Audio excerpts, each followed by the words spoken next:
Hello physios. Today we learn our most important topic on exercise therapy, Williams flexion exercises. These exercises are most important in flexion point of view. We will next come to know which part of flexion is most important as was described by the Williams. Here, these are some of the exercises on for lumbar flexion in order to reduce the lumbar lordosis. As it is a curvature of the spine, there are some lumbar exercises. As they are, you need to be strengthen your abdominal muscles, your gluteal muscles and quadriceps muscles. Then you need to be stretch your erector spinae, hamstrings muscles and your tensor fascia lata. These are your stretching to be stretched up in order to reduce the lumbar lordosis, and these exercises or enhance the lumbar flexion in order to avoid the extension. It means in daily we are not bending up and picking the objects or doing some activity like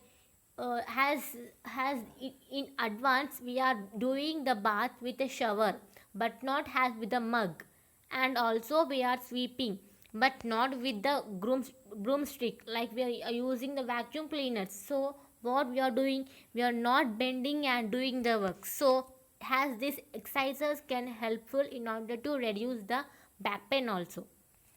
And according to this there are some 7 exercises in our daily activities which it can be take forces on the disc your vertebral column. As there are some of the goals, it means there it can be open your intervertebral foramen and it can stretch your back extensors and your hip flexors to strengthen the abdominal muscles and your gluteal muscles in order to mobilize your lumbosacral junctions. In coming to the higher sections, like from generation to generation, it means we are having from quadruped to the uprights. It means definitely we are going to have some back pain. So these are your 7 exercises to minimize the lumbar curve. One is your pelvic tilt in a posterior, knees to chest, partial sit-ups, seated lumbar flexion, hamstring stretch, standing lumbar flexion and your full squat.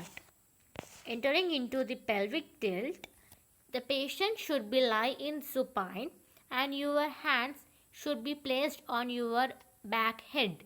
It means at the occipital region, and your knees must be bent and you need to be tighten your abdominal muscles and buttocks to flatten the back. It means contract and relax. So you need to be hold in some position. Repeat the exercises and hold the position in some seconds. This gives you a pelvic tilt. So it is one of the exercise for your Williams flexion.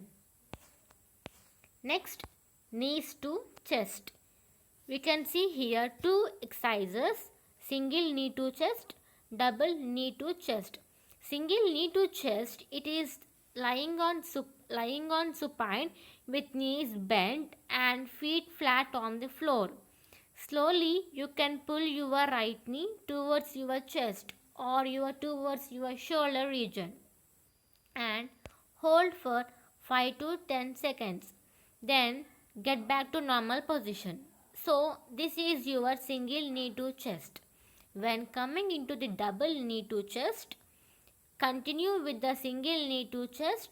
Take one other leg, your leg, to the chest or your shoulder region. Pull the both knees towards your chest and hold both knees for certain 5 to 10 seconds. Then slowly lower one leg at a time.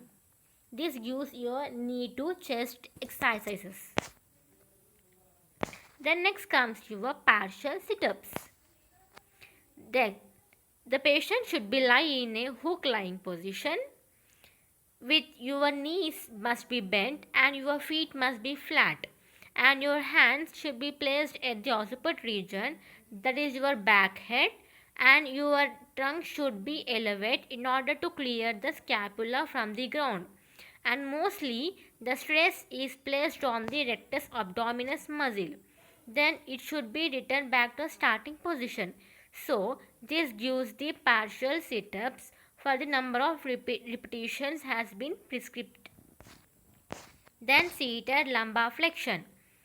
The patient should be sit in a chair with some supported and slowly bend forward and touch your ground. It means and get back to normal position. So it means you can feel some of the tension in your back. This is your seated lumbar flexion. Next comes your hamstring stretch. The position of patient is supine and both the hands must be placed at the back of the knee, that is your below thigh region. It means you need to be straighten the knees and pull the thigh towards the chest or towards the hip. But the hip must be maintained in a flexion. This gives you a hamstring stretch. Next, standing lumbar flexion.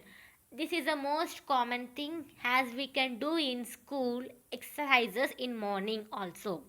And what are they?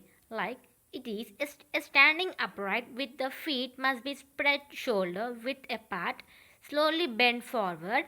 Your hands should be touch your legs until you feel some of the force in your back. It means as there will be opening of your intervertebral foramen. You can feel that one. And also repeat the exercises and hold in some position in order to make some standing lumbar flexion. Right? Next comes your full squat. This is the last exercises for the Williams. Your feet must be placed at the shoulder level at a width apart and your hip and knees must be flexed to a maximum available range of motion and lumbar spine is rounded into flexion. Then your buttocks, it means you need to be bounces the buttocks up and down. You need to be get up and get down at a level and 15 to 20 times. It means you need to be keep in a position. So this gives you a full squat. Thanks for watching SPN.